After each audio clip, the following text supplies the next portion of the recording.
Assalamualaikum warahmatullahi wabarakatuh. Alhamdulillah wassalatu wassalamu ala Rasulillah wa ala alihi wa sahbihi wa man wala. Amma ba'd. Jamaah rahimakumullah.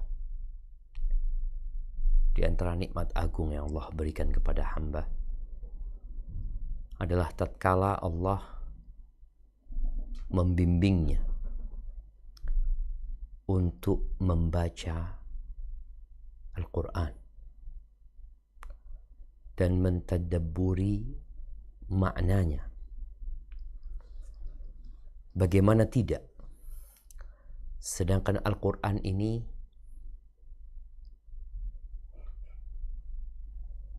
adalah firman Tuhan. Al-Quran ini kalamu Rabbil Alamin. Kita kadangkala baca quote-quote yang dibikin oleh orang, ya. Kemudian hati kita tersentuh. Kadangkala kita sibuk mendengarkan podcast di mana orang berbicara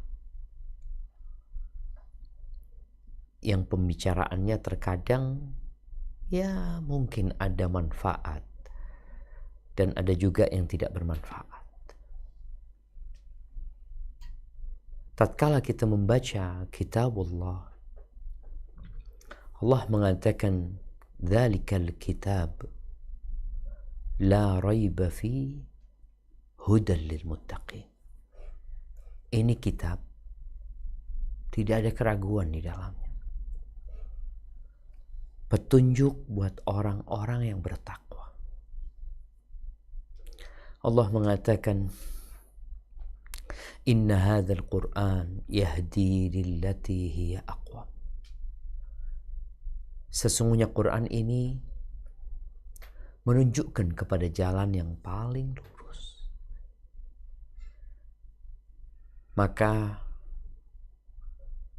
jangan pernah engkau memejamkan mata kecuali engkau sudah membaca kitabullah tabaraka wa ta'ala, walaupun satu halaman, bersama artinya, bersama tafsirnya.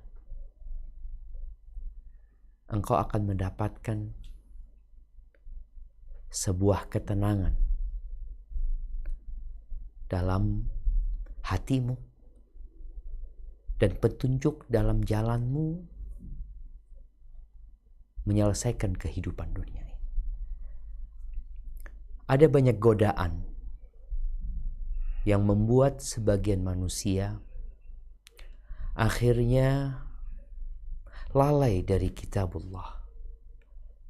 Padahal dia baca hari itu. Tapi apa yang dia baca? Ya, dia mungkin membaca berita. Dia mungkin membaca tulisan-tulisan manusia. Mungkin dia yang membaca cerita atau yang lainnya. Dia membaca WhatsApp, groups. Maka usahakan. Ya, engkau manusia merdeka. Engkau bebas menentukan pilihan hidup. Ada yang ingin bersenang-senang di muka bumi ini, tapi ada yang ingin bersenang-senang di bumi ini dan kelak di akhirat dan diselamatkan dari api neraka. Engkau yang memiliki kebebasan untuk memilih, tapi usahakan engkau baca kitabullah. Yakin engkau akan mendapatkan semua yang kau inginkan. Tapi memang semua yang indah, semua yang menyenangkan, itu memerlukan perjuangan dan pengorbanan. Kita sampai ke surat Al-Muddathir. surat yang diturunkan di kota Mekah. Surat ini terdiri dari 56 surat. Tapi 5 ayat yang pertama itu turunnya lebih dahulu daripada ayat-ayat yang selanjutnya. Di muqaddimah dari Ibnu Katsir akan menyebutkan bagaimana perjalanan turunnya Al-Muddatsir ini. Ada yang mengatakan Al-Muddatsir menjadi surat yang pertama atau wahyu yang pertama turun kepada Nabi SAW. Ya, Al-Muddatsir adalah wahyu yang pertama turun setelah fase putusnya wahyu. Berhenti wahyu, nggak turun. Sedangkan yang pertama turun kepada Nabi SAW adalah Iqra. Dan disebutkan oleh para ulama bahwa Nabi kita Muhammad SAW nubbi'a bi Iqra wa ursila bil Muddatsir. Nubbi'a bi Iqra. Beliau menjadi nabi dengan turunnya Iqra. Namun beliau menjadi rasul dengan turunnya Al-Muddatsir.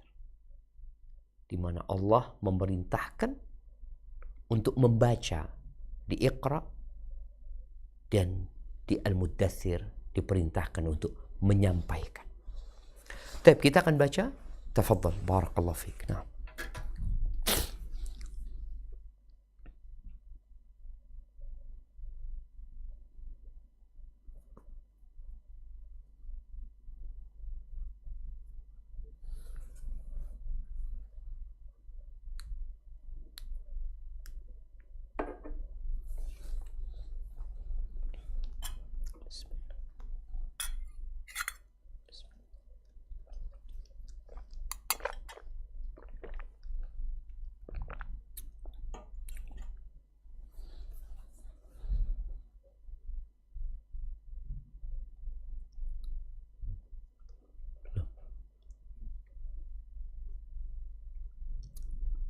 Afwan, suaranya belum terdengar.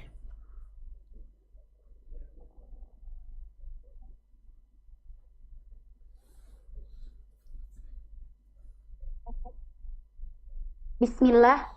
Tafsir surah Al-Muddatsir dari kitab Lubabut Tafsir min Ibni Katsir karya Dr. Abdullah bin Muhammad Al-Syaikh hafizahullahu ta'ala. Al-Muddatsir, orang yang berkemul. Surah Makkiyah. Bismillahirrahmanirrahim.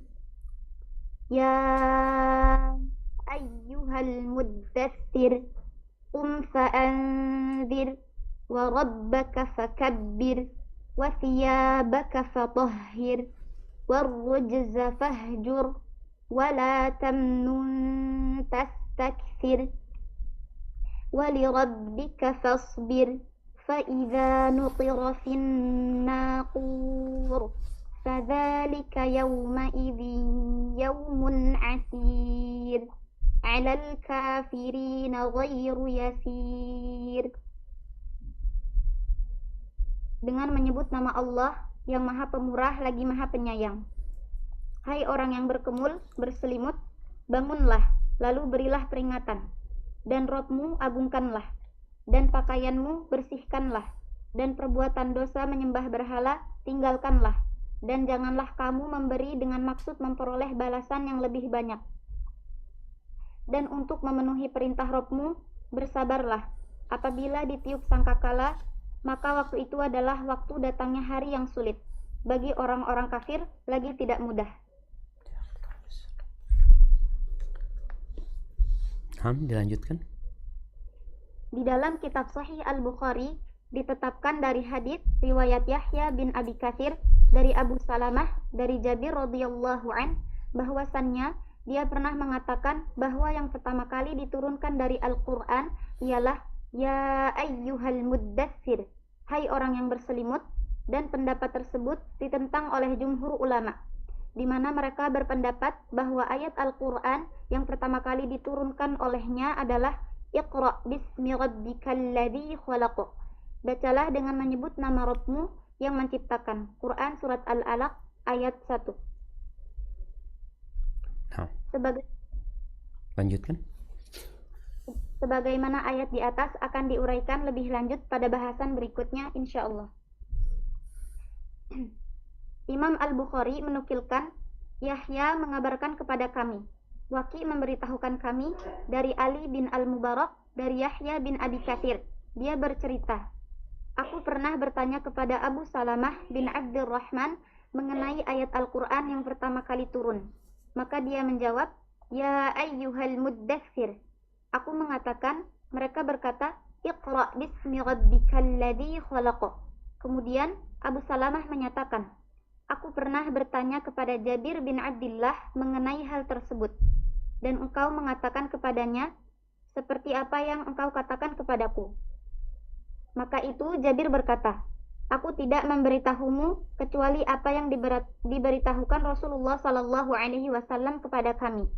Beliau bersabda, Jawartu bihira'in falamma qadaitu jiwari habattu fanuditu fanadhartu an yamini falam ara syai'an wa nadhartu an shimali falam ara syai'an wa nadhartu amami falam ara syai'an wa nadhartu khalfi falam ara syai'an فرفعت رأسي فأريت شيئا فأتيت خديجة فقلت دثروني وصبوا علي ماء باردا قال فدثروني وصبوا علي ماء باردا قال فنزلت يا أيها المدثر قم فأنذر وربك فكبر.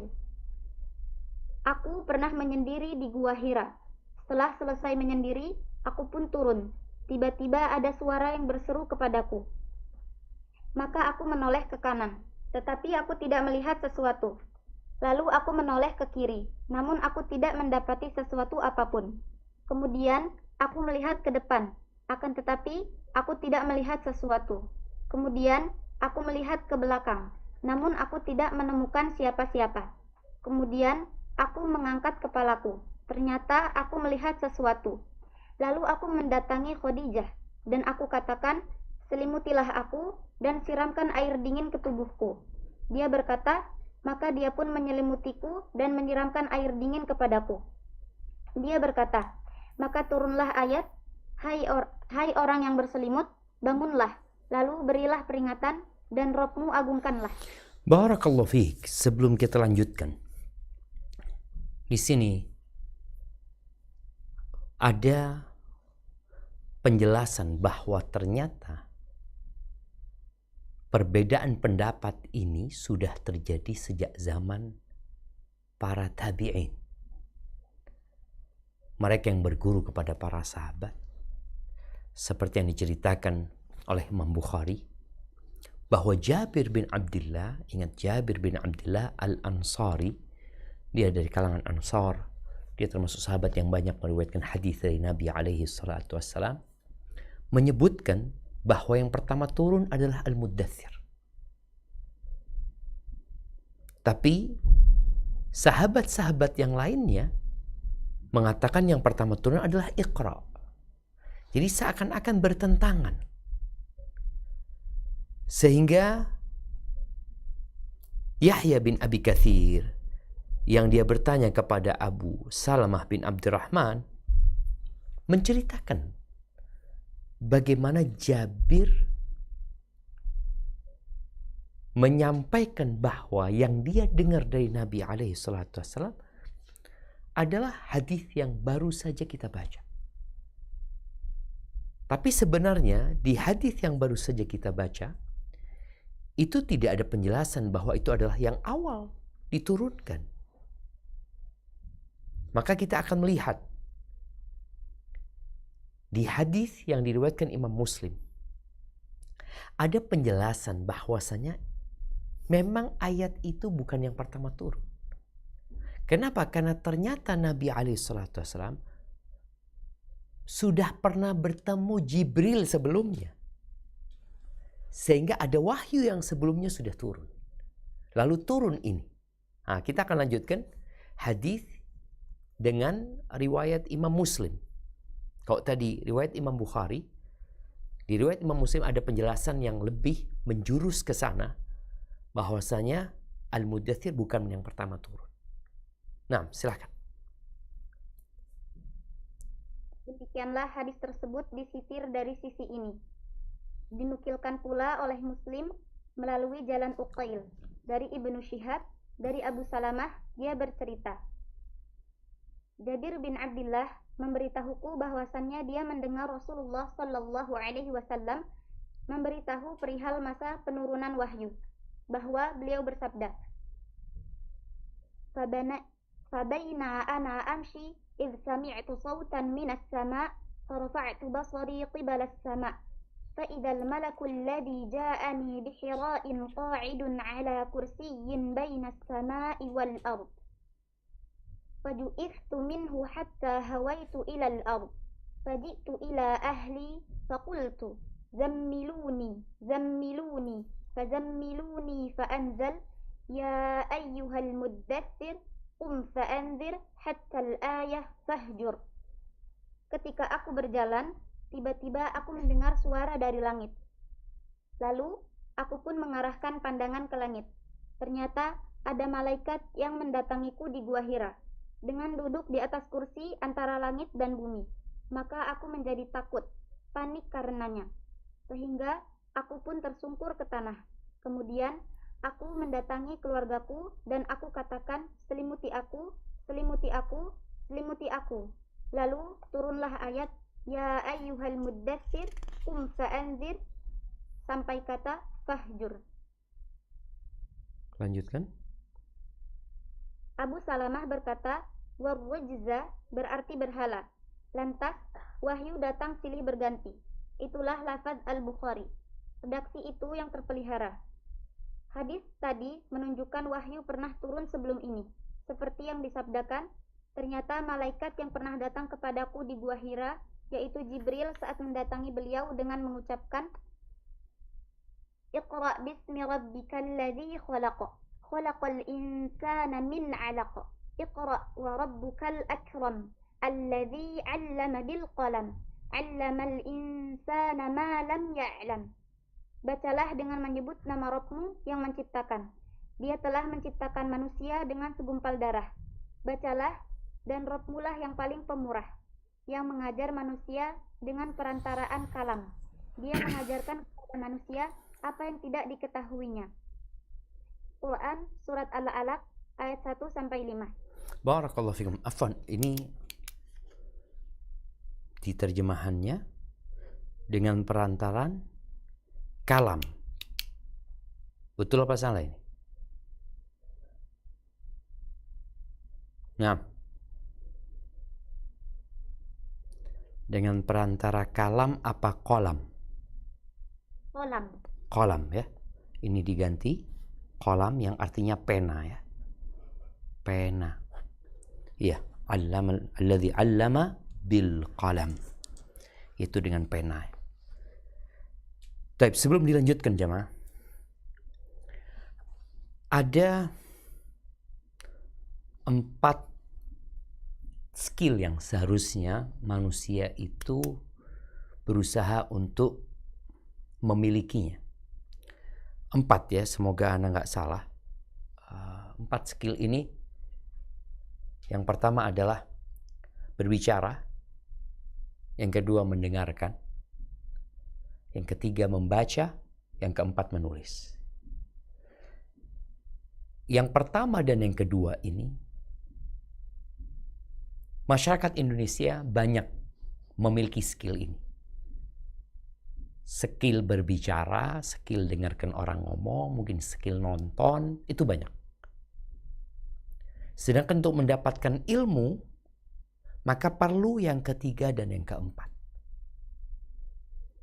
Yang ketiga, yang keempat ini adalah membaca dan menulis. Di surat Iqra yang baru saja kita baca, Allah memerintahkan untuk membaca. Kemudian Allah menjelaskan bahwa mengajarkan dengan al-qalam. Ini menunjukkan pentingnya menulis. Tapi banyak di antara kita yang ketika datang kajian, dia hanya membawa telinga dan mata mungkin. Maka usahakan tadi kita punya kolam dan kita juga mencatat, lalu kita membaca. Ya, ini hanya ingin mengingatkan bagaimana adik-adik yang sedang belajar, yang mungkin banyak membaca, jangan lupa juga untuk menulis.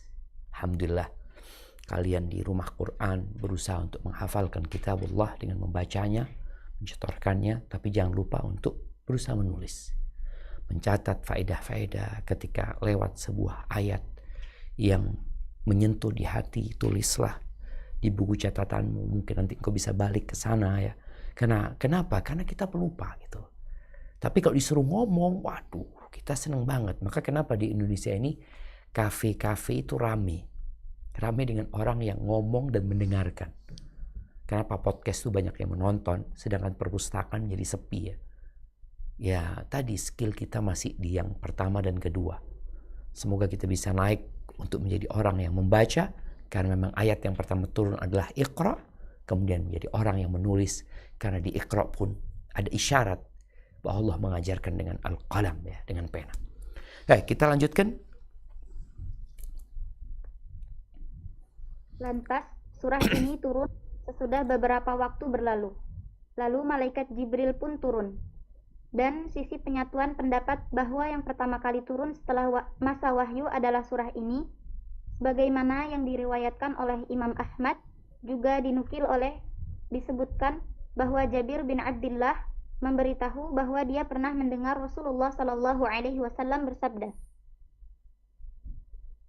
"Tsumma fatara al-wahyu anni fatratan, fabaina ana amshi, sami'tu sawtan minas sama', فرفعت بصري قبل السماء فإذا الملك الذي جاءني قاعد علي كرسي بين السماء والأرض." قاعد baca lagi. على ya. فإذا الملك الذي جاءني قاعد على كرسي بين السماء والأرض فجئت منه فرقا حتى هويت إلى الأرض فجئت أهلي فقلت لهم زملوني فزملوني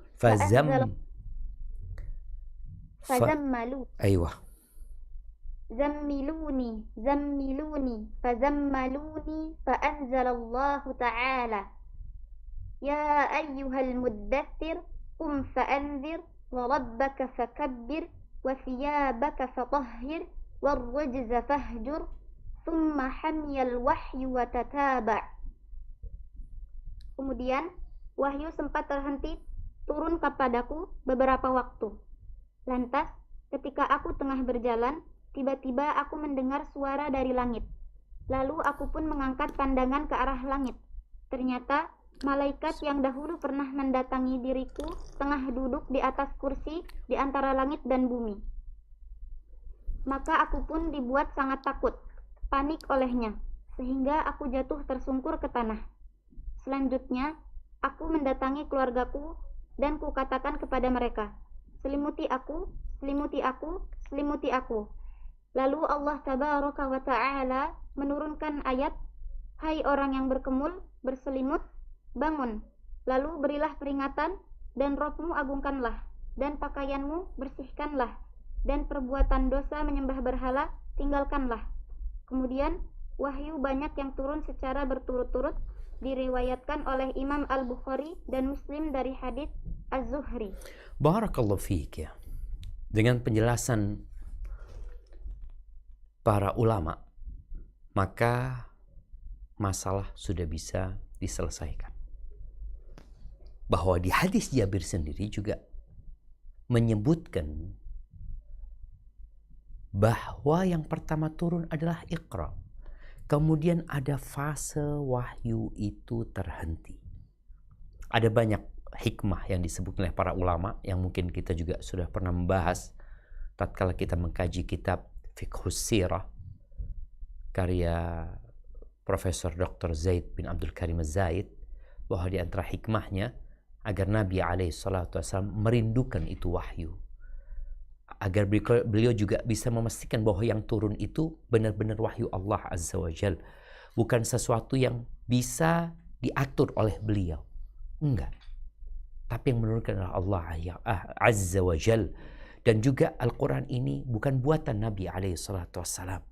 Kalau buatan Nabi SAW, maka beliau bisa membuatnya kapan beliau menginginkannya, kapan orang-orang memintanya. Tapi yang ada beliau adalah menunggu dan menanti wahyu itu turun kepada Nabi SAW. Setelah wahyu itu terputus, kemudian berapa lama wahyu itu terputus? Ada yang mengatakan beberapa hari, ada yang mengatakan sampai 40 hari ya.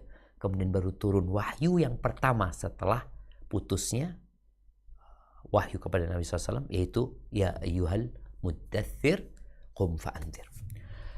Jemaah rahimakumullah, ada pelajaran penting dari hadis-hadis yang disebutkan tadi. Bagaimana sikap keluarga. Keluarga ini dulu dan sekarang masih sebenarnya tidak tahu dengan apa yang terjadi di luar sama suaminya.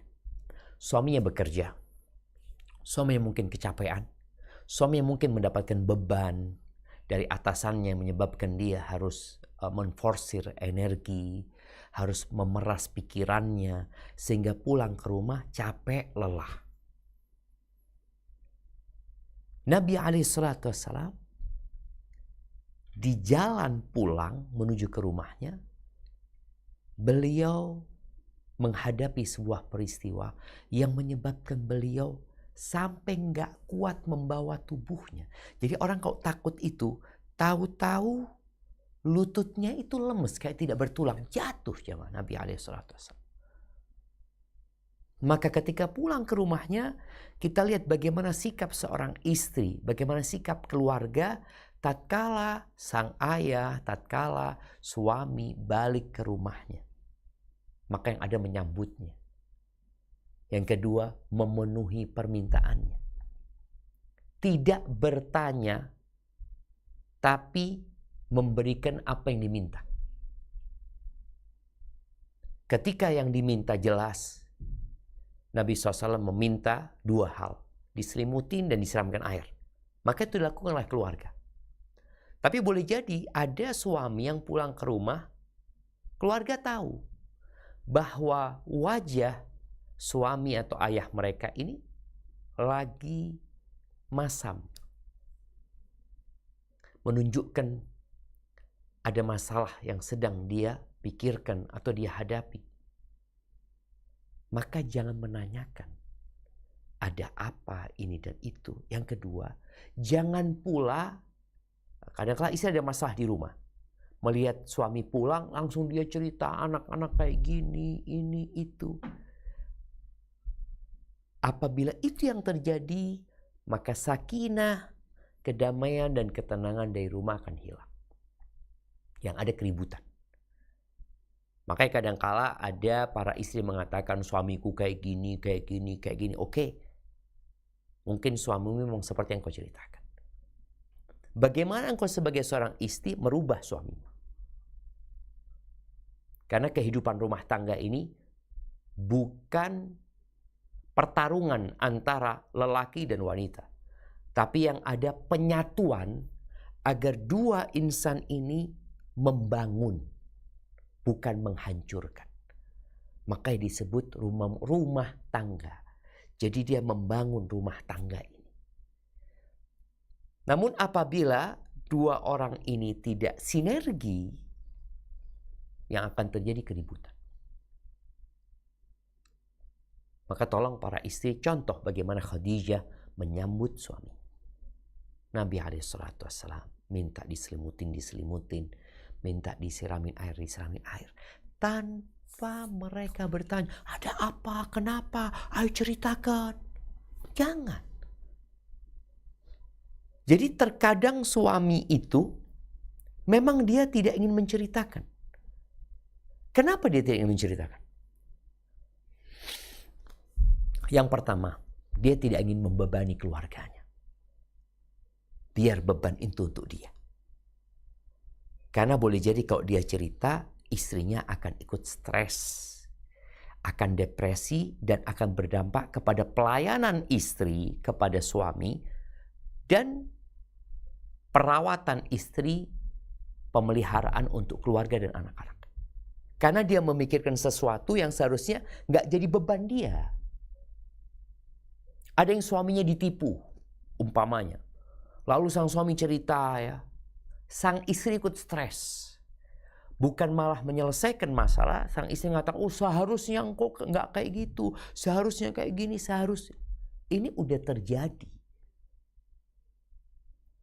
Dan beberapa masalah di rumah tangga itu kadang-kadang karena campur tangan istri kepada sesuatu yang sebenarnya bukan urusan dia.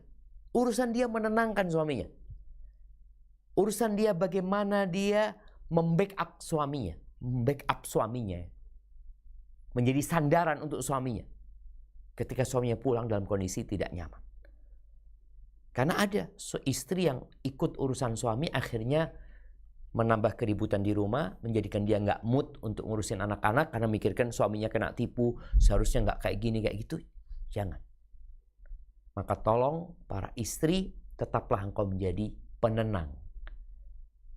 Ya, ada obat penenang ya. Orang kalau minum itu tenang. Walaupun kita tahu obat penenang sebagian diharamkan karena mengandung unsur-unsur yang memabukkan umpamanya. Istri harus menjadi itu. Jadi suaminya datang, engkau tenangkan. Dia mau apa, engkau berikan. Kalau dia nggak ngomong apa-apa, maka engkau tawarkan sebuah pelayanan buat dia. Setelah dia datang, kelihatan nggak nyaman suaminya. Itu Khadijah nggak tanya sama sekali, diselimutin, disiramin air. Sampai Nabi cerita akhirnya. Ya, ini sebuah pelajaran dari hadis yang baru saja kita baca. Bagaimana Nabi SAW minta diselimuti, mereka menyelimuti. Bagaimana Nabi SAW minta disiramkan air untuk didinginkan, beliau disiramin air untuk didinginkan, dan keluarga diam. Tapi berusaha untuk melayani apa yang diinginkan oleh suaminya. Oke, insya Allah masalah ini sudah tuntas ya, berkaitan dengan wahyu yang pertama turun. Maka dua-duanya pertama turun. Iqra pertama turun, Al-Mudaththir pertama turun. Tapi masa turunnya berbeda. Tadi disinggung bahwasanya beliau alaihi salatu wassalam menjadi nabi dengan turunnya Iqra dan menjadi rasul dengan turunnya Al-Mudaththir. Baik, kita lanjutkan.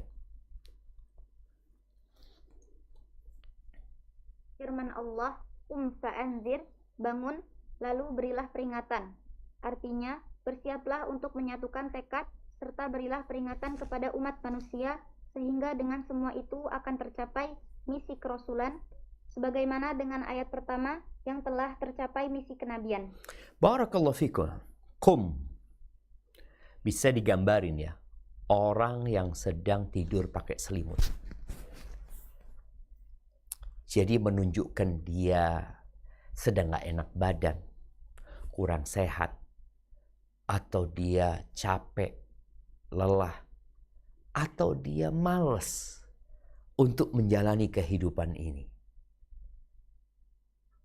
Maka Allah Azza wa Jal setelah memanggil dengan ya ayyuhal muddaththir. Jadi ingat ya, Allah gak pernah Jalla Jalaluh memanggil nabinya dengan namanya. Nggak pernah. Di dalam Al-Quranul Azim kita tidak akan mendapati Allah memanggil ya Muhammad. Tapi ada ya Adam, ya Ibrahim, ya Musa, ya Isa, Nuh, ya Nuh. Ada panggilan itu. Tapi untuk Nabi kita Muhammad alaihissalam, beliau nggak dipanggil dengan namanya. Ini menunjukkan tingginya kedudukan Rasul sallallahu alaihi wasallam. Kita nggak bakal masuk surga jemaah kecuali kalau kita ikut di belakang Nabi alaihi salatu wasallam. Kita akan melihat bagaimana perjuangan beliau menyampaikan agama Allah ini. Allah suruh beliau untuk bangkit. Bangun. Ngapain? Fa'anzir. Berilah peringatan. Peringatan kepada orang-orang yang menentang, kepada orang-orang yang keluar dari rel, kepada orang-orang yang masih menduakan Allah Azza wa Jalla, kepada orang-orang yang mengikuti hawa nafsunya, kepada manusia-manusia yang tidak mau menerima kebenaran. Berikan peringatan akan adanya neraka yang menanti umat manusia. Makanya pernah Nabi SAW naik di atas mimbar. Lalu beliau mengatakan, andartukumun nar. Aku peringatkan kepada kalian, ada neraka yang menanti kita. Nggak ada jalan lain untuk menuju ke surga kecuali lewat neraka. Dan kita juga pernah bahas ketika tafsir firman Allah, fa'andartukum naron taladha. Maka aku peringatkan kepada kalian naron taladha, neraka yang menyala-nyala. Maka beliau diperintahkan untuk memberikan peringatan. Di sini Al-Imam Ibnu Katsir rahimahullah ta'ala menyebutkan bahwa dengan ayat yang pertama, yaitu Iqra, telah tercapai misi kenabian. Dan dengan ayat Al-Muddathir tercapai misi kerasulan. Beliau menjadi rasul. Artinya sudah.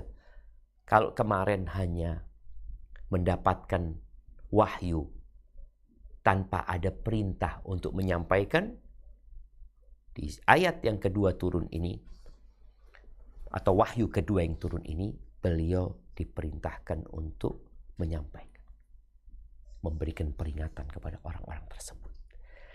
Dan orang itu kalau diperingati nggak suka, dikatakan awas loh, jangan, bahaya. Makanya akhirnya kan ada ungkapan-ungkapan bagaimana mendidik anak dengan kata-kata yang positif, ya, tidak dengan jangan. Oke, nggak ada masalah. Tapi memang ada kondisi yang harus diperingatkan. Ada orang yang hampir jatuh. Bagaimana sikap kita terhadap orang itu? Ada orang yang mau menerabas jalan yang membahayakan. Bagaimana sikap kita? Maka kita memberikan peringatan. Baik, lanjutkan. Wa rabbaka fakabbir, dan Rabbmu besarkanlah, yakni agungkanlah. Nah, jamaah, berkaitan dengan mengagungkan Allah Azza wa Jalla, karena memang Allah itu maha agung.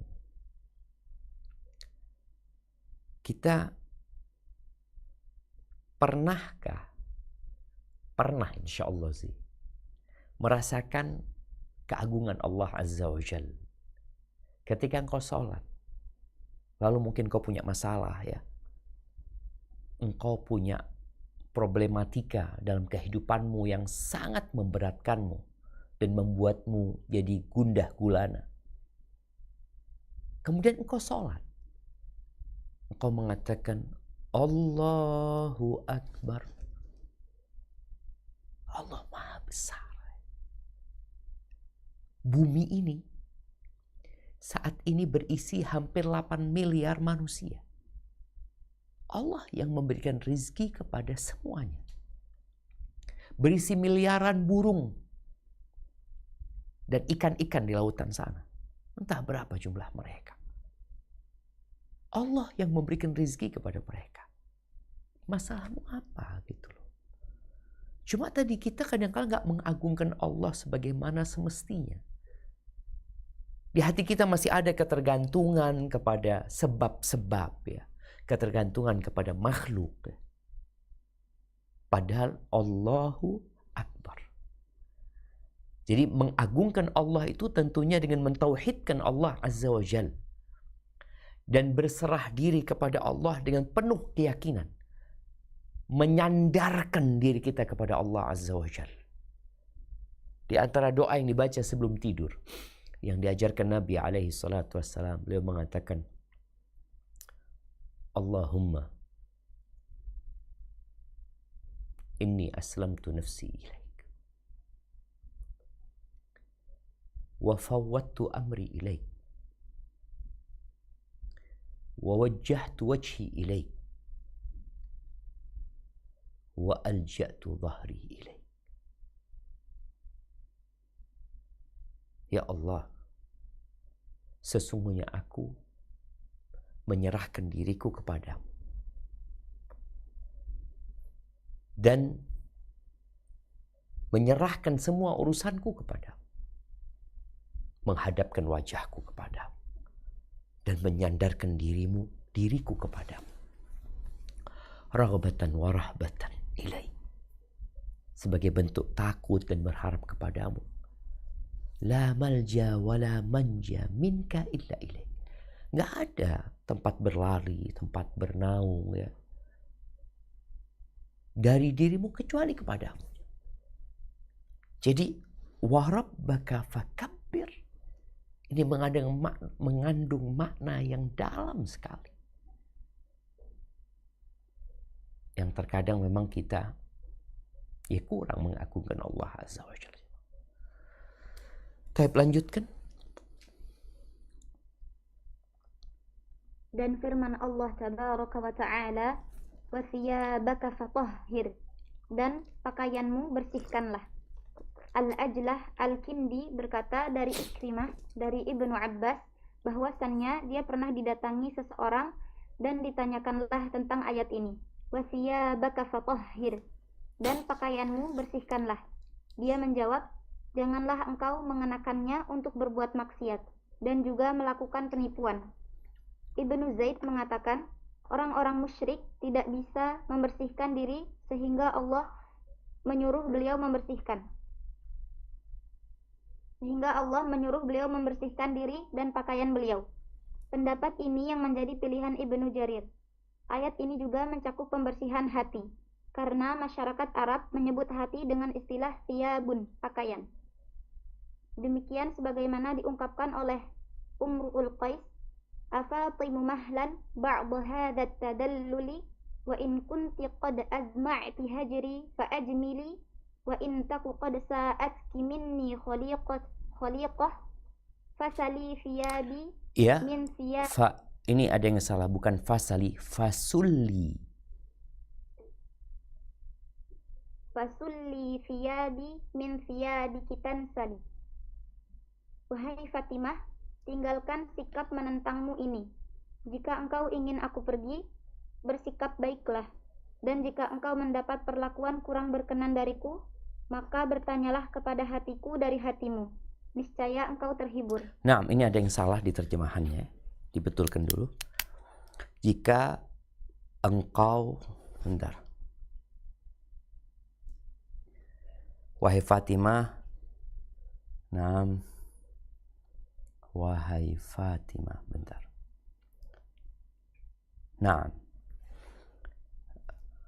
wahai Fatimah, perlahanlah. Mahlan itu artinya perlahanlah.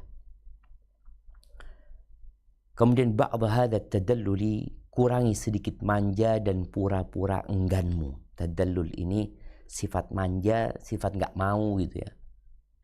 Ya, kurangi sedikit manja dan pura-pura engganmu. Kemudian wa in kunti qad azma'ti hajri, dan jika engkau telah memutuskan, dan jika engkau telah memutuskan hendak meninggalkanku, maka lakukan dengan cara yang indah. Lakukan dengan cara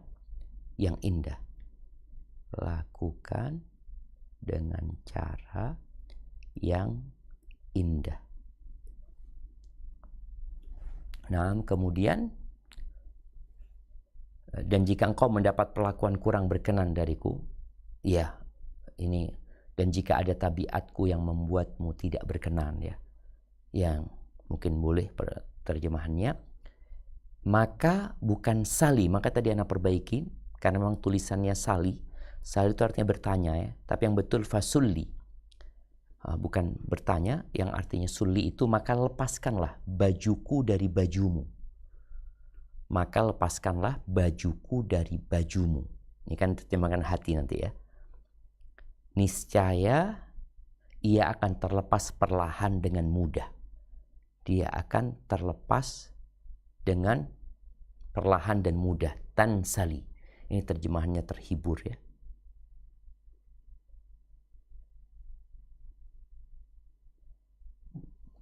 Naam, ahibati fillah.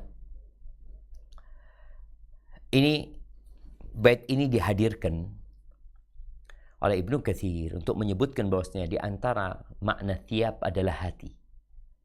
Di sini disebutkan pakaianmu bersihkanlah. Jadi ada banyak penafsiran para ulama ya.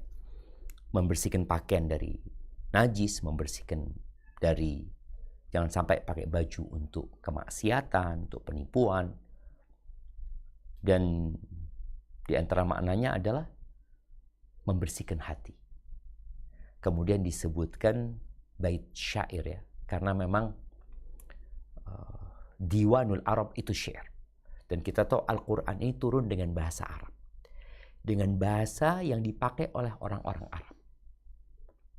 Dan orang-orang Arab dahulu ternyata menggunakan kata thiyab untuk pengganti hati. Kemudian disebutkanlah bait syair Umrul Qais. Jadi Umrul Qais ini sedang merayu seorang perempuan yang namanya Fatimah ya, dipanggil dengan Afatimu mahlan ba'd hadha tadalluli. Tadi, wahai Fatimah, perlahanlah engkau kurangi sedikit manja dan pura-pura engganmu. Sampai yang tadi kita sudah baca, ada tambahan. Anda ingin menyebutkan bagaimana syair-syair Arab itu memang yang paling enak adalah yang paling dusta, kata Syekh. Yang isinya rayuan-rayuan gombal ya. Setelah disebutkan tadi wa in taku qad sa'atki minni khaliqatun fasulli thiyabi min thiyabaki tansali. Lalu Imrul Qais mengatakan agharraki minni anna hubbaka qatili wa annaki mahma ta'muril qalba yaf'ali.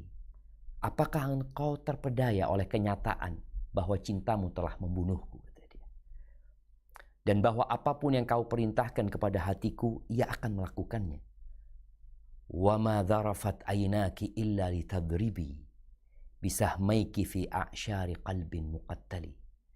Dan tak pernah matamu menitikkan air mata kecuali untuk memanah dengan kedua anak panahmu ke sasaran bagian-bagian hatiku yang sudah penuh dengan luka.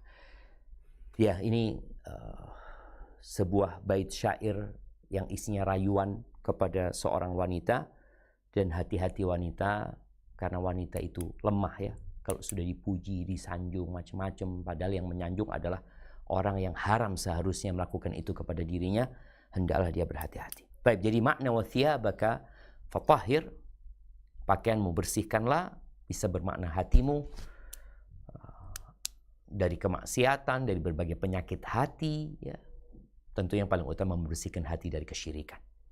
Baik, lanjutkan. Firman Allah Azza wa Jal, warrujza fahjur, dan perbuatan dosa tinggalkanlah.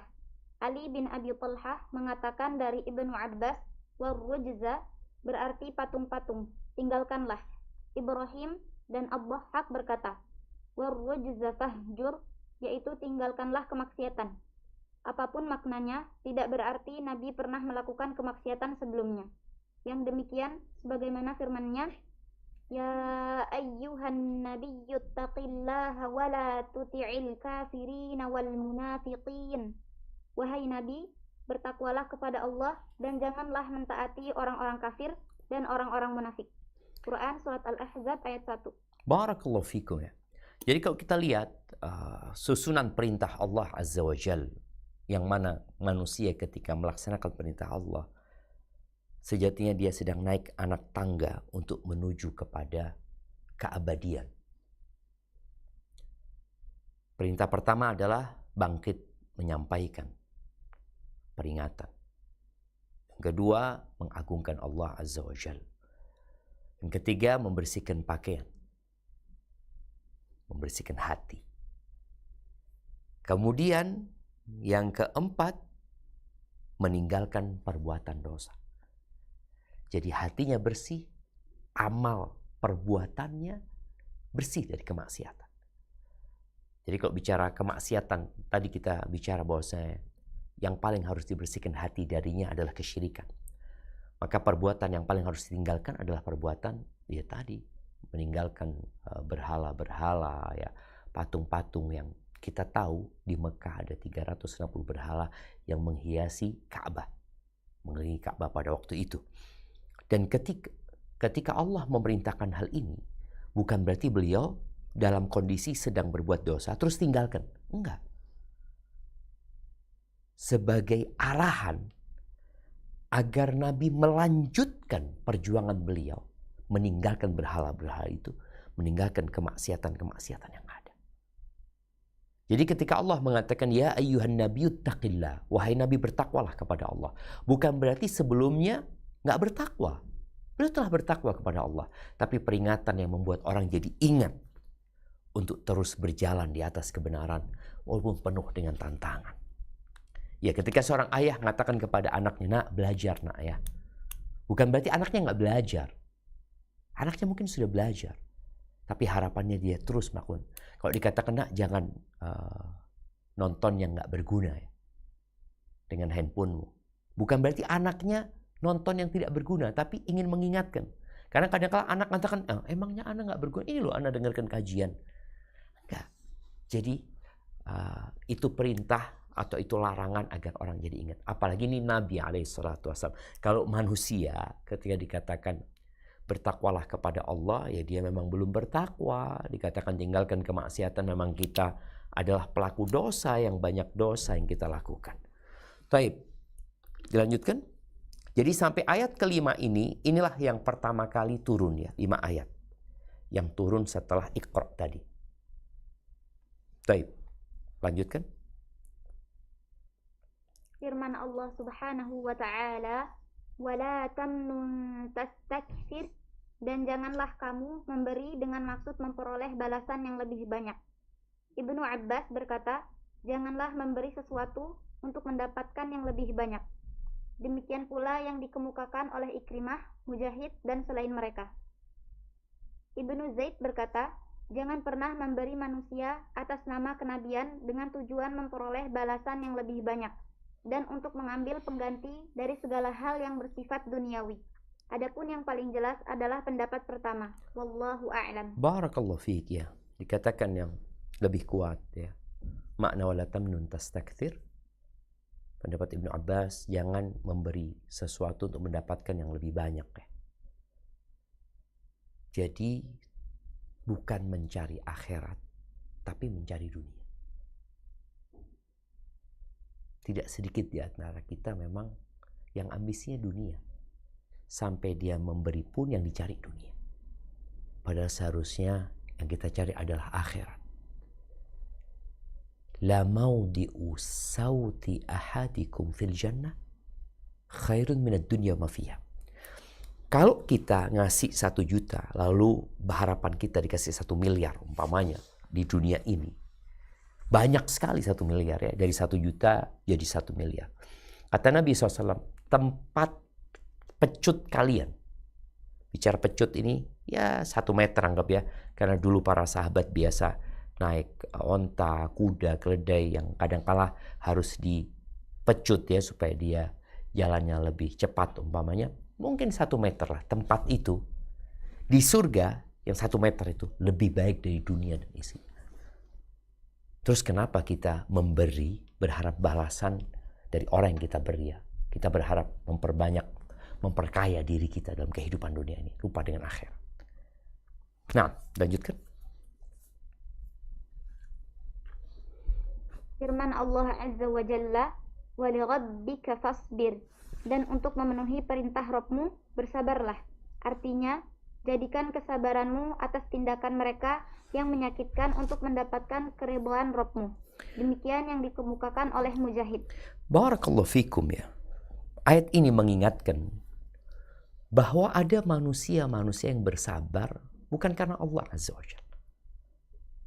Ada orang yang bersabar karena mencari popularitas.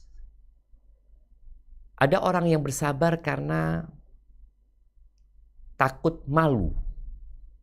Kalau dia nggak sabar, malu nanti. Apa kata orang gitu loh. Maka di sini Allah menyebutkan bahwa sabarmu karena Allah Azza wa Jalla. Jadi kalau kita bicara sabar, kita tahu sabar itu ada 3 macam. Sabar melaksanakan perintah Allah, sabar menjauhi larangan Allah, dan sabar terhadap ujian-ujian, takdir-takdir yang tidak menyenangkan. Dan ayat ini turun di awal-awal fase dakwah beliau untuk mempersiapkan diri. Engkau akan disakiti loh. Kan perintahnya qum fa'andir, memberikan peringatan. Terus perintah-perintah lain, kemudian Allah katakan wali rabbika fasbir. Engkau akan disakiti. Yang terkadang orang yang disakiti oleh kaumnya, kemudian dia mutung. Mutung itu putus asa. Oh, enggak, sudah, aku nggak mau dakwah lagi gitu loh. Ada kejadian salah satu nabi, Nabi Yunus alaihissalam. Ketika kaumnya menolak dakwah beliau, akhirnya beliau meninggalkan kaumnya. Maka Allah ingatkan Nabi alaihissalam, wala takun ka sahibil hud. Kau jangan jadi seperti sahibul hud. Itu Nabi Yunus alaihissalam. Karena kadang-kadang orang tadi merasa berat, gak mampu, aduh sudahlah. Daripada ruwet ini itu anasan, tinggalkan. Karena memang mengurus manusia, mengajak orang dalam kebaikan, itu membutuhkan energi, membutuhkan pikiran. Yang semua itu ada perhitungannya di sisi Allah Azza wa Jalla. Kalau dibandingkan engkau ngurusin yayasan, umpamanya ngurusin umat dengan ngurusin kambing atau ngurusin bebek di rumah, ngurusin ikan, ya lebih mudah ngurusin yang kedua tadi. Tapi dalam ngurusin umat ini ada sebuah ganjaran yang besar, tapi perlu kesabaran. Barakallahu fiik. Nah, dilanjutkan. Dan firman Allah tabaraka wa ta'ala, فَإِذَا نُقِرَ فِي النَّاقُورِ فَذَلِكَ يَوْمَئِذٍ يَوْمٌ عَسِيرٌ عَلَى الْكَافِرِينَ غَيْرُ يَسِيرٌ. Apabila ditiup sangkakala, maka waktu itu adalah waktu datangnya hari yang sulit. Bagi orang-orang kafir lagi tidak mudah. Ibnu Abbas berkata, An-Naqur berarti sangkakala. Menurut Mujahid, sangkakala itu menyerupai tanduk. Barakallahu fikum. Nah, iya. Apabila ditiup sangkakala, ya. Tadi kan beliau di posisi yang diperintahkan untuk memberikan peringatan. Di antara peringatan yang beliau sampaikan adalah ayat ini. Manusia itu kalau dikasih tahu bahwa besok akan sampai ke kampung ini banjir bandang, atau enggak lah, bukan banjir bandang, yang biasa diprediksi oleh orang-orang itu tornado atau angin topan, ya, badai. Dikatakan kepada mereka, badai ini akan sampai ke tempat ini. Kapan? Ya kalau prediksinya 2 jam lagi umpamanya. Orang yang percaya bahwa badai itu akan datang 2 jam kemudian, maka dia akan meninggalkan rumahnya atau dia akan menyelamatkan dirinya di tempat yang aman, mengambil barang-barang dia. Itu yang percaya. Yang tidak percaya, oh beritanya bohong gitu. Maka tahu-tahu badai datang, dia dalam kondisi belum siap-siap menghadapinya. Maka di sini Allah menyampaikan apabila sangkakala ditiupkan. Sangkakala itu qarnun yunfakhu fihi. Disebutkan di sini bahwa sangkakala itu adalah tanduk yang ditiup, ya. Jadi ada yang mengatakan sangkakala itu trompet. Enggak, dia seperti tanduk yang besar sekali. Yang ditiup yang akan mengeluarkan suara yang memekikkan. Fadzalika yauma idzin yaumun asir. Maka itu adalah hari yang sulit bagi orang-orang kafir. Sangkakala ditiup 2 kali. Ada yang berpendapat 3 kali. Wallahu a'lam bishawab. Ditiupkan yang pertama adalah menunjukkan kehancuran alam semesta ini. Ditiupkan yang kedua adalah dibangkitkannya manusia. Maka hari itu sulit bagi orang-orang kafir pada saat terjadinya kiamat, dan berat bagi mereka tatkala mereka dibangkitkan dari kuburnya juga. Sangat sulit bagi mereka karena mereka tahu bahwa apa yang telah mereka lakukan di dunia akan dibalas. Pada hari itu mereka meyakininya. Tapi ketika di dunia, ya mereka merasa hidup itu hanya sekali dan tidak akan dibangkitkan kembali, sehingga nikmati hidupmu, kata mereka. Enggak. Akan ada kehidupan setelah kehidupan kita sekarang ini. Nah, lanjutkan. Lalu firman-Nya, "Fadzalika yauma'idzi yaumun 'asir." Maka waktu itu adalah waktu datangnya hari yang sulit. Maknanya adalah yang keras. Nah, kemudian kelanjutan ayat tersebut, "'alal kafirina ghairu yasir." Bagi orang-orang kafir lagi tidak mudah. Yang dimaksudkan di sini adalah tidak mudah bagi mereka. Barakallahu fikum. Di sini Allah menggabungkan dua kata. Asir yang artinya sulit, yasir yang artinya mudah. Untuk menegaskan bahwa ada kemudahan buat orang-orang kafir pada waktu itu. Hari itu hari yang sulit dan tidak ada kemudahan di sana buat orang-orang kafir. Ahibati fillah, Rasul SAW diutus rahmatan lil alamin. Maka bagaimana beliau terus memberikan peringatan kepada kaumnya. Ditolak, dimaki, dibuli, diusir, disakiti, beliau tetap menyampaikan. Karena beliau ingin orang-orang selamat dari adab Allah Azza wa Jalla. Barakallahu fiik, mungkin kita cukupkan sampai di sini. Insyaallah kita lanjutkan ke ayat 11 pada pertemuan yang selanjutnya. Kita masuk ke sesi tanya jawab. Tafadhali, barakallahu fiik.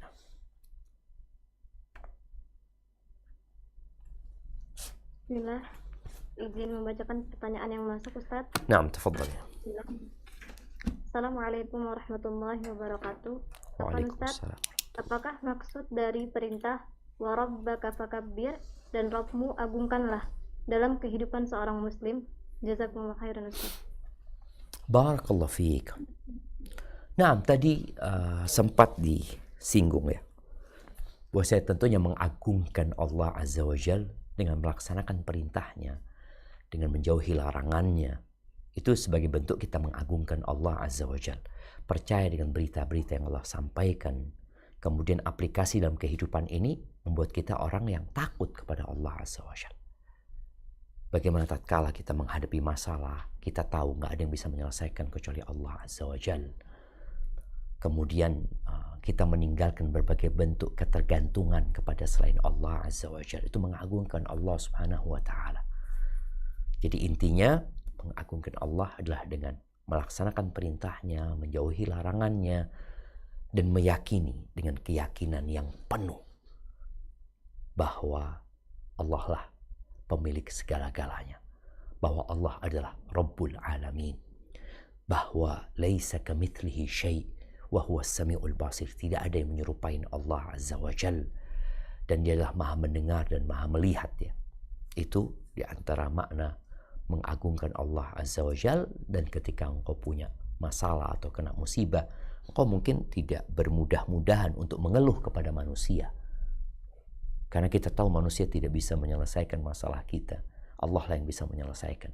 Jangan sampai kita mengadukan Allah yang Maha Penyayang kepada makhluk yang tidak pandai berkasih sayang. Barakallahu fiik. Pertanyaan selanjutnya, Ustaz. Bismillah. Assalamualaikum warahmatullahi wabarakatuh. Waalaikumsalam Ustaz, warahmatullahi wabarakatuh. perintah meninggalkan dosa datang setelah perintah beribadah. Apakah ini menunjukkan bahwa dakwah akan sulit diterima jika pelakunya masih tarikat maksiat? Jazakumullah khairan. Masya Allah, barakallahu fiik. Iya, bicara seorang da'i. Maka sebelum dia mengajak orang lain, dia harus menyelamatkan dirinya terlebih dahulu. Secara agama dan secara dunia, ini adalah prinsip yang harus diikutin. Contohnya, ketika terjadi kondisi emergensi di pesawat, kemudian jatuhlah masker oksigen itu. Siapa yang pertama pakai? Maka yang pertama pakai adalah bapaknya sebelum anaknya. Dia selamatkan dirinya terlebih dahulu, baru dia menyelamatkan orang lain. Begitu pula dalam kondisi menyampaikan agama Allah ini dalam rangka menyelamatkan orang lain dari azab Allah Azza wa Jalla. Maka diperintahkan dia dulu yang seharusnya melaksanakan perintah Allah Azza wa Jalla. Bukan berarti orang kalau mau berdakwah itu harus nggak punya dosa. Kalau dikatakan harus nggak punya dosa, maka nggak ada yang berdakwah. Karena manusia adalah pelaku dosa. Tapi hendaklah orang ini dakwahnya itu benar, bukan pura-pura. Bukan mengajak orang lain dalam kebaikan, kemudian dia sendiri mengabaikan kebaikan tersebut. Bukan mengajak orang lain untuk meninggalkan dosa, sedangkan dia sibuk dengan dosa-dosanya.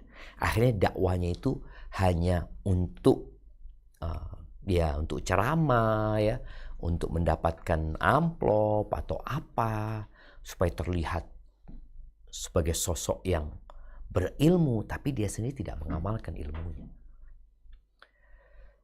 Allah Azza wa Jalla berfirman, ya, di surat Fatir, ya, Allah mengatakan wa man ahsanu qawlan mimman da'a, ya, di surat bukan Fatir, surat Fussilat, ya.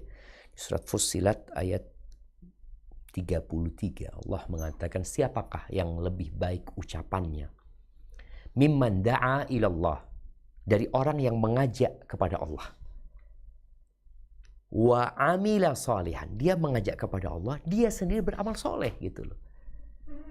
Wa qala innani minal muslimin, dia berkata aku termasuk orang-orang Islam, gitu loh. Jadi hendaklah seorang pendakwah itu harus bermuhasabah. Apakah dia benar mengajak orang kepada Allah, atau dia hanya pura-pura saja? Maka di ayat Al-Mudaththir itu, bagaimana Allah ketika memerintahkan kepada nabinya untuk berdakwah, tapi ada beberapa arahan yang berkaitan dengan dirinya, sehingga orang itu menyelamatkan dirinya, kemudian menyelamatkan orang lain. Hadza wallahu a'lam bissawab. Nah.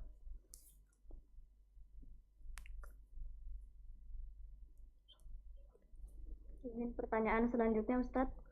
Naam, tafadhali, barakallahu fiik. Bismillah, Assalamualaikum warahmatullahi wabarakatuh. Waalaikumsalam warahmatullahi wabarakatuh. Afwan Ustaz, bagaimana cara menjaga hati agar tetap ikhlas dalam beribadah di tengah kesibukan dunia? Jazakumullah khairan, Ustaz. Nah, kalau pertanyaan bagaimana menjaga hati di tengah-tengah kesibukan dengan urusan dunia ini, Allah sudah memberikan arahan di surat Al-Jumu'ah, ya. Ketika orang sholat, biasanya dia fokus dengan akhiratnya. Walaupun kadang-kala di sholat pun memikirkan dunia. Selesai sholat, orang akan kembali dengan aktivitas dunianya, yang menjadi ayah sibuk di rumahnya mungkin, sibuk bekerja, yang jadi ibu dia punya berbagai macam aktivitas yang menyebabkan dia kadangkala lupa dengan berbagai macam yang bermanfaat dalam urusan agamanya. Apa kata Allah? فَإِذَا قُضِيَتِ الصَّلَاةِ فَانْتَشِرُوا فِي الْأَرْضِ وَابْتَغُوا مِنْ فَضْلِ اللَّهِ. Apabila telah tuntas pelaksanaan sholat Jumat nih, ya, فَانْتَشِرُوا فِي الْأَرْضِ وَابْتَغُوا مِنْ فَضْلِ. Silahkan kalian bertebaran di muka bumi ini dan carilah karunia Allah. Jadi dari rumah Allah kita keluar, kemudian mencari karunia Allah Azza wa Jalla di muka bumi ini. Terus bagaimana supaya kita tidak terlena ketika mencari dunia ini? Ketika disibukkan dengan pekerjaan-pekerjaan dunia, karena dunia memang melalaikan dan menyilaukan mata manusia. Maka kata Allah, wabtaghu min fadlillah wadhkurullaha katsiran la'allakum tuflihun. Dan zikirlah, mengingat Allah yang banyak agar kalian beruntung. Maka kalau engkau ingin selamat, perbanyak zikrullah. Dan zikir itu dengan lisan. Ucapkan dengan lisanmu. Dengarkan dengan telingamu. Masukkan ke dalam dadamu. Itu zikrullah yang sempurna. Dengarkan, jadi engkau baca bukan. Dengarkan. Ketika engkau sendiri nggak ganggu orang, kau katakan subhanallah, subhanallah, bihamdi, subhanallahil azim. Dan ini buat orang-orang yang hidup di jalanan, yang suka safar umpamanya. Maka ingat sunnah Nabi SAW, bagaimana para sahabat mempraktekkan hal itu. Ketika mereka melewati jalan yang naik, mereka bertakbir, Allahu Akbar, Allahu Akbar. Kadang-kadang mereka mengatakan la ilaha illallah, wallahu akbar. Ketika jalannya turun, mereka bertasbih, subhanallah, memuji Allah, menyucikan Allah Azza wa Jalla, terus berbanyak. Dan ingat ada dua kalimat yang ringan di lidah, berat di timbangan, dicintai oleh Allah Ar-Rahman. Subhanallahi wa bihamdihi, subhanallahil azim. Subhanallahi wa bihamdihi, subhanallahil azim. Coba engkau dawamkan, ingat ya, engkau baca, dengarkan. Karena anak merasakan ya, ketika anak baca tanpa dengar, kadang-kadang hilang. Tahu-tahu kemana pikiran kita. Tapi tatkala kita baca, kita dengarkan ya. Nggak harus teriak keras-keras ya, enggak. Tapi kau dengerin. Sehingga itu akan lebih masuk ke dalam hatimu. Dan semoga dengan cara itu, engkau akan diselamatkan oleh Allah Azza wa Jalla. Karena Allah mengatakan, wadhkurullaha katsiran la'allakum tuflihun. Ingatlah kepada Allah yang banyak agar kalian beruntung. Kemudian Allah mengatakan, fadhkuruni azkurkum. Ingatlah kepada aku akan ingat sama kamu, kata Allah. Ya Allah, jemaah. Gimana kalau Allah ingat sama kita, jemaah? Gimana kalau kita disebut-sebut sama Allah Azza wa Jalla? Sebuah keagungan dan kemuliaan yang seharusnya manusia berlomba-lomba untuk mendapatkan. Barakallahu fiik.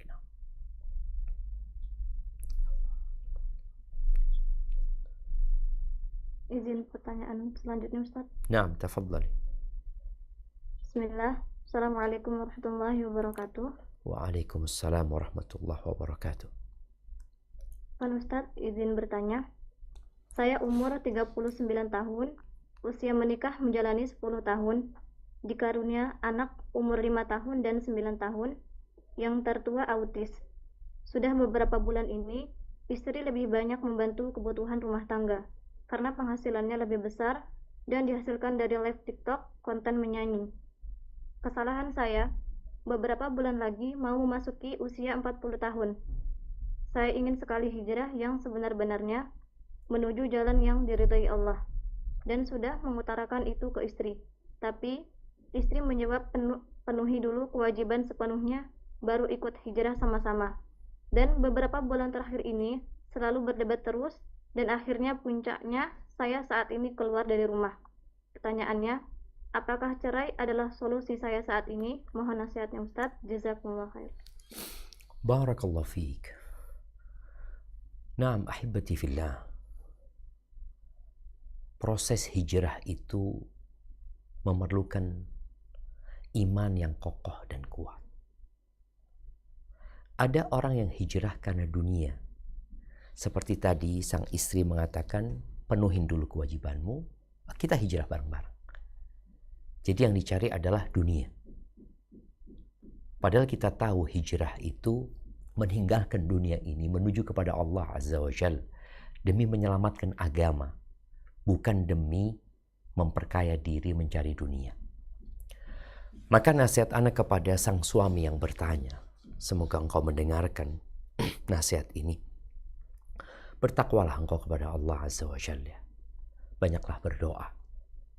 Kemudian yang kedua, duduklah sama istri. Merenungkan kehidupan ini. Ajak istri untuk membaca Al-Quran bersamamu. Membaca artinya. Ajak istri untuk melihat ada orang-orang yang lebih susah hidupnya. Lembutkan hati istri. Kemudian isi dengan ayat-ayat Allah Azza wa Jalla. Kuatkan imannya ya. Sampaikan dia kepada Allah yang Maha Agung. Dan bahwa ujian yang diterima itu dalam rangka agar kita ya kembali kepada Allah Azza wa Jalla. Tapi kalau sang suami cuma mengutarakan ayo kita hijrah, ini haram, ini nggak boleh. Sedangkan imannya belum kuat, ya dia nggak akan meninggalkan hal itu. Maka nasihat anak kepada suami, jangan terburu-buru untuk berpisah dan bercerai. Tapi bagaimana engkau balik ke rumah sekarang, duduk sama istri, dan kalau bicara pekerjaan, bagaimana kalau istri mau membantu? Insya Allah kita cari pekerjaan yang halal ya. Subhanallah, kerjaan yang halal itu banyak. Tapi kadangkala orang terburu-buru karena tergiur dengan pekerjaan-pekerjaan yang haram yang dipikirkan menghasilkan. Padahal hasil dari yang haram tidak akan mengantarkan kepada keberkahan. Yang ada seperti orang yang minum air laut. Dia akan terus haus. Karena gak berkah yang dia dapatkan. Maka nasihat anak kepada suami, ajaklah istri untuk hijrah tanpa ngomong untuk hijrah. Tapi gimana sekarang di rumah, ajak istri tadi mungkin dia masih sibuk dengan kegiatan itu. Oke, ada waktu dengarkan kajian. Memang setengah jam, 1 jam dalam sehari. Bareng-bareng lah. Semoga dengan cara itu istri akhirnya bisa meninggalkan apa yang Allah larang. Lalu dia menjadi orang yang soleha dan mendampingimu untuk melanjutkan kehidupan ini. Hadza wallahu a'lam bissawab. Nah.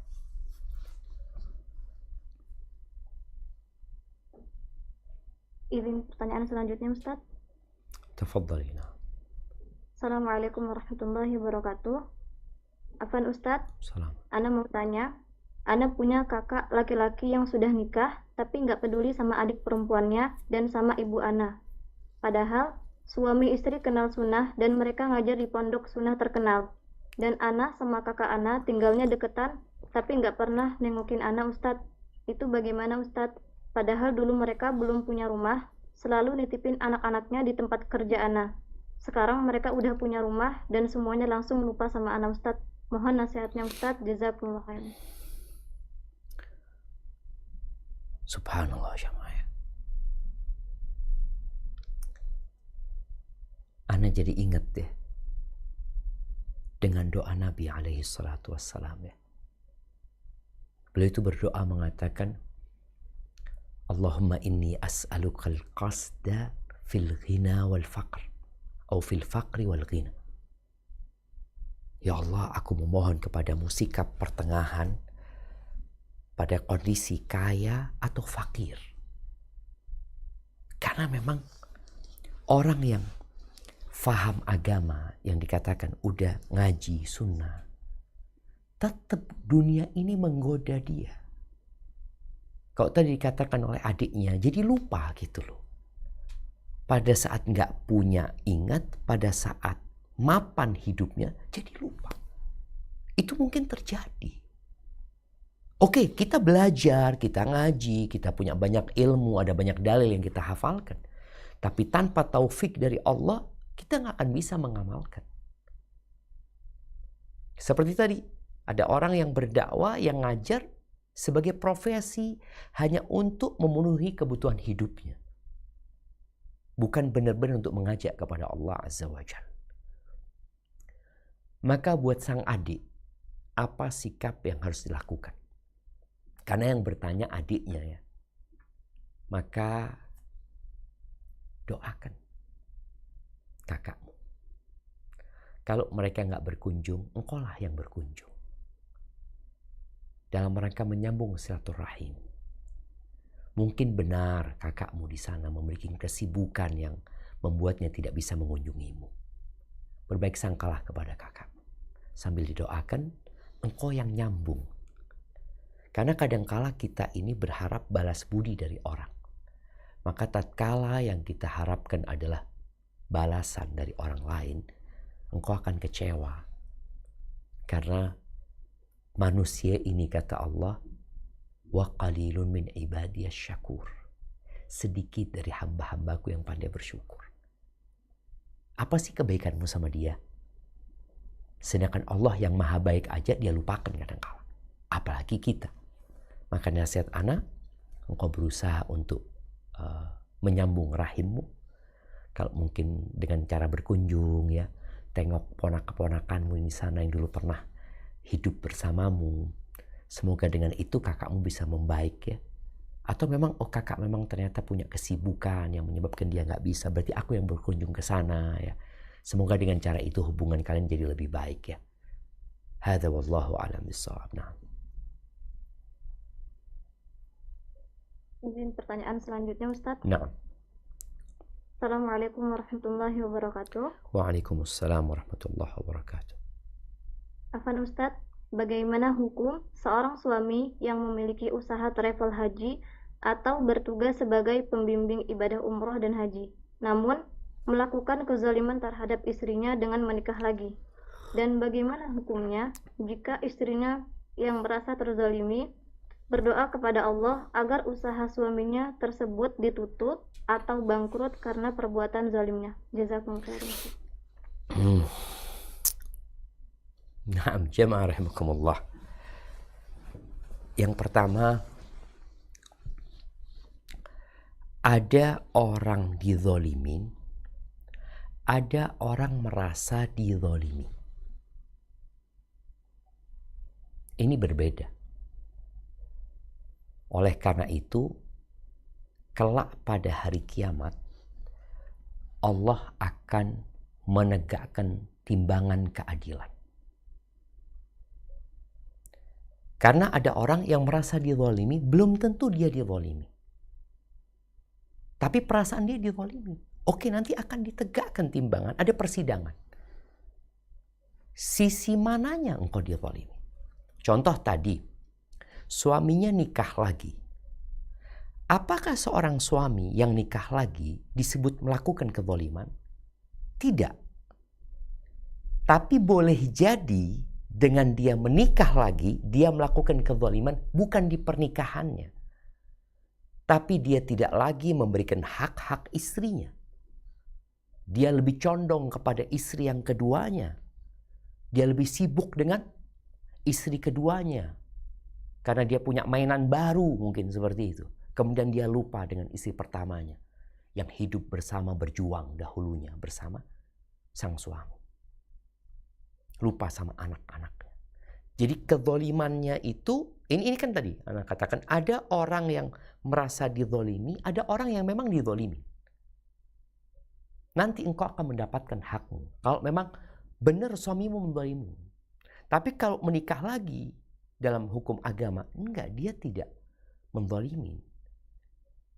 Karena menzalimin itu mungkin secara sederhana mengambil haknya. Tidak memberikan hak orang lain, mengambil milik orang lain. Sedangkan seorang suami itu punya hak menikah 4. Namun Allah mengatakan, fa in khiftum alla ta'dilu di sini. Apabila kalian khawatir tidak mampu berlaku adil, melakukan kezaliman nantinya, maka cukup 1.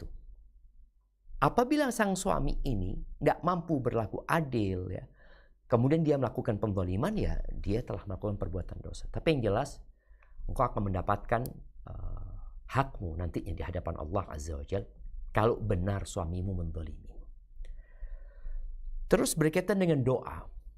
Apakah boleh sang istri mendoakan dengan doa buruk tadi supaya usahanya bangkrut ini dan itu?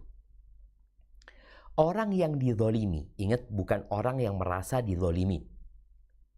Tapi memang orang yang dizalimi, itu doanya mustajab. Tapi jangan sampai di doa dia melakukan kezaliman.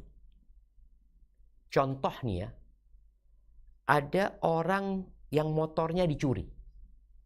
Motornya dicuri. Kan dia dizalimin. Lalu dia angkat tangan berdoa memohon kepada ya Allah berikan balasan yang setimpal buat orang yang mencuri motorku. Semoga dia mendapatkan balasan.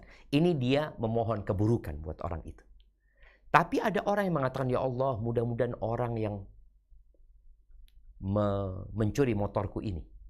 Kalau hukum dalam Islam kan pencuri dipotong kayaknya. Mudah-mudahan dia kecelakaan, patah kedua kakinya, patah kedua tangannya, anak dan istrinya berantakan. Ini akhirnya doanya isinya kezaliman. Maka ketika engkau mendoakan keburukan, doakan yang setimpal dengan kezaliman dia. Karena jangan sampai dalam doanya juga melampaui batas. Akhirnya dia melakukan kezaliman. Jadi buat sang istri, coba engkau duduk merenungkan. Kalau ternyata suamimu poligami, menikah lagi. Dan engkau tahu secara hukum agama, itu diperbolehkan, bukan sebuah kezaliman. Kemudian yang kedua, engkau tahu suamimu tetap memberikan hakmu. Maka fokuslah dengan dirimu. Jangan fokus sama suami. Engkau hamba Allah, engkau akan dimintain pertanggungjawaban atas apa yang kau lakukan. Engkau akan dihisap sendiri. Suamimu akan dihisap sendiri. Jalani kehidupan ini dan yakinlah bahwa takdir Allah itu kalau sudah ditetapkan atas dirimu, berarti engkau mampu menghadapinya. Karena Allah tidak memberikan cobaan di luar batas kemampuan hambanya. Ya, ada perasaanmu yang mungkin harus bergejolak ya, dengan suami melakukan itu. Tapi sekali lagi fokuslah menjadi hamba Allah Azza wa Jal. Kalau engkau sudah punya anak tadi, sibukkan dirimu dengan anak-anakmu. Cari keridhaan Allah Azza wa Jal. Jangan sampai engkau menderita dua kali. Engkau menderita karena dipoligami, lalu engkau menderita karena memikirkan hal-hal negatif yang membuat hidupmu jadi berantakan.